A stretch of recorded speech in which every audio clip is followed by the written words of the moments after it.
আজকে কিছুতেই ঢুকতে দেওয়া যাবে না, আপনারা অন্যদিন আসবেন। দেখুন এবার কিন্তু বাড়াবাড়ি করছেন আপনারা। এবার তো দেখছি সোশ্যাল মিডিয়ায় ভিডিও করে আপলোড করতে হবে।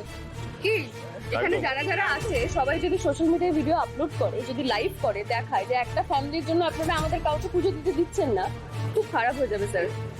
এখানে যারা যারা আছো সবাই একটু ফোন বের করে মোবাইল ভিডিও করো তো, করে আপলোড করো। আরে কি এরকম ঝামেলা করার কি কোনো মানে হয়? কেন করছেন আপনারা এরকম? মুখের কথায় হচ্ছে না তো দাদা, কি বলবো বলুন? করতো বলুন ভালো করে ভিডিওটা। এসব আবার কি ঝামেলা শুরু হলো? প্রতি তুমি টেনশন করো না, পুলিশ আছে, কেউ ঢুকতে পারবে না। আরে এরকম করবেন না, একটা ঝামেলা হয়ে যাবে। কেন বুঝছেন না? ভালো কথাই তো আপনি আমাদের কথা শুনছেন না, কি করি আমরা বলুন? করছো তো সবাই ভিডিও করে একটু আপলোড করো। করো করো তোমরা করো করো।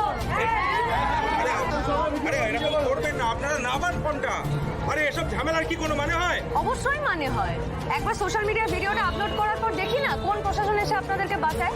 আপনাকে একটু আগেও বললাম যে ব্যানার্জি ফ্যামিলির মতো কিন্তু আমাদেরও অনেক ক্ষমতা। হ্যাঁ, আমরা চাইলে এই মন্দিরটা দখল করতে পারি, কিন্তু আমরা সেটা করব না।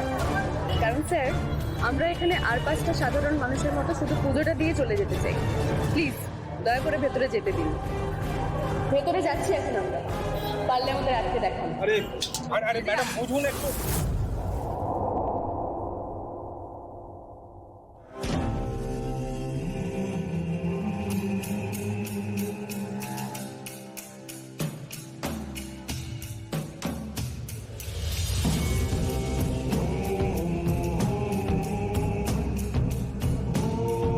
আজকে কোনোভাবেই ঋষি ব্যানার্জির সঙ্গে দেখা না করে যাব না।